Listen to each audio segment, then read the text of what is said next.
Welcome to the channel, everybody. Today we're diving into criminal psychology. We're talking about getting inside the mind of a criminal. What makes them tick? What drives them? We're going to break down the top 10 signs that someone might have a criminal mind. This is about recognizing patterns, understanding the signs, and using that knowledge to stay safe and aware. So buckle up and let's get into it. First up, we're talking about antisocial values. This isn't just about being a loner or disliking parties, it's much deeper than that. It's about having a warped sense of right and wrong. This distortion can lead to actions that most people would find morally reprehensible. Criminals often justify their actions, rationalize, minimize, and blame everyone but themselves. They create elaborate stories to make their actions seem acceptable. A major red flag is a lack of remorse. This absence of guilt or shame is a clear indicator of deeper issues. These individuals don't feel bad about the harm they cause. They lack empathy, which is the ability to understand and share the feelings of another. They don't understand or care about the pain they inflict on others. Think about Ted Bundy, one of the most infamous examples. Charming on the outside, but underneath, a stone-cold killer with zero remorse. His outward appearance masked his true nature. He rationalized his horrific acts, blaming his victims, blaming pornography, blaming anything but himself. It's chilling to see how he deflected responsibility. And you see this pattern over and over again with criminals. They often have a distorted view of reality. They have this distorted view of the world, where their actions are justified and everyone else is to blame. This skewed perspective is a hallmark of antisocial values. It's like they live in a different reality, one where their twisted logic makes sense to them. And it's not just about hardcore criminals either. This kind of thinking can be found in everyday situations. This kind of thinking can manifest in smaller ways too, like lying, cheating, manipulating others. These actions may seem minor, but they stem from the same distorted values. It's all about putting their needs above everyone else's, with no regard for the consequences.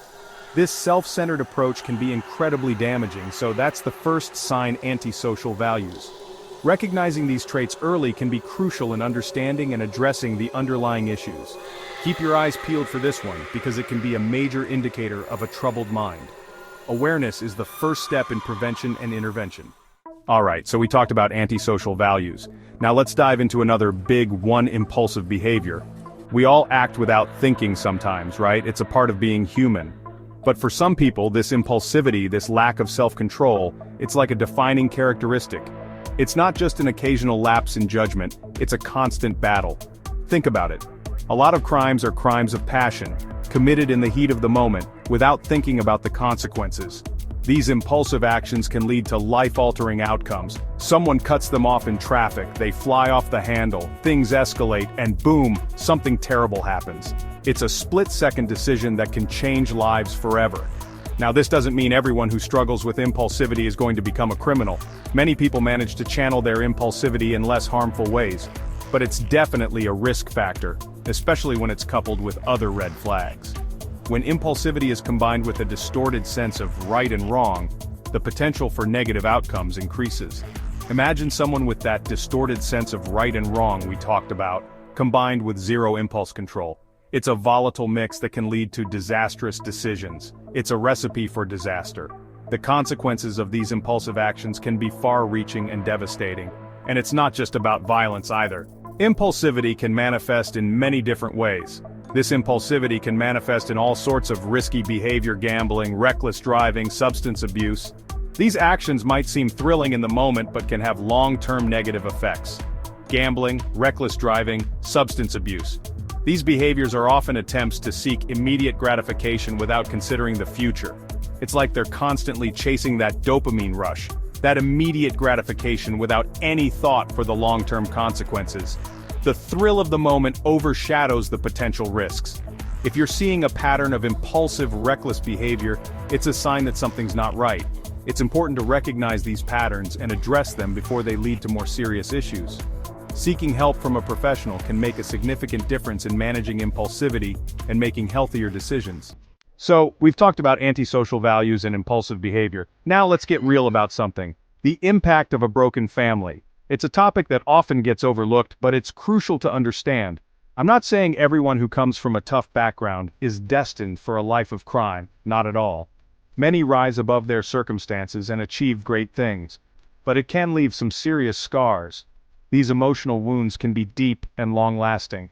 Imagine growing up in a household with abuse, neglect, violence. It's a harsh reality for many. That kind of environment messes with your head. It can lead to a lifetime of psychological issues.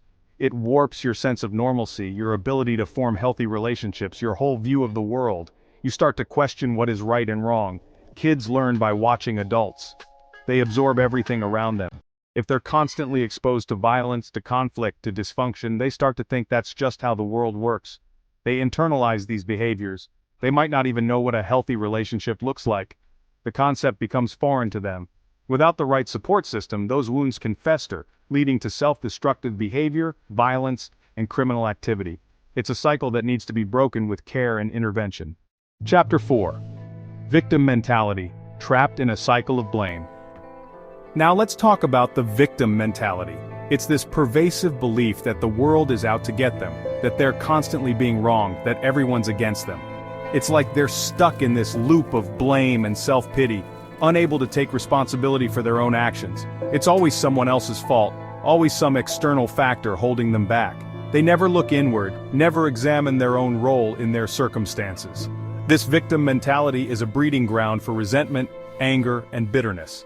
They see themselves as victims of circumstance, justified in their actions, no matter how harmful those actions may be. Chapter 5. Untreated mental health issues, when the mind unravels.